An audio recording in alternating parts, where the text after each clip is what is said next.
ஊந்துரு போறேண்ணா இங்கே பாரு. Hi friends, நாங்கள் டிவிக்கு வின் பண்ணணும்னு பால் கூட எடுக்கிறோம்.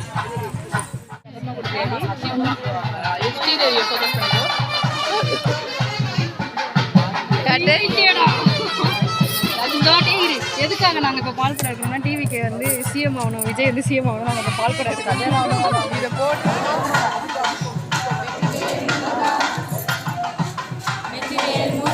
கம்மி பண்ணி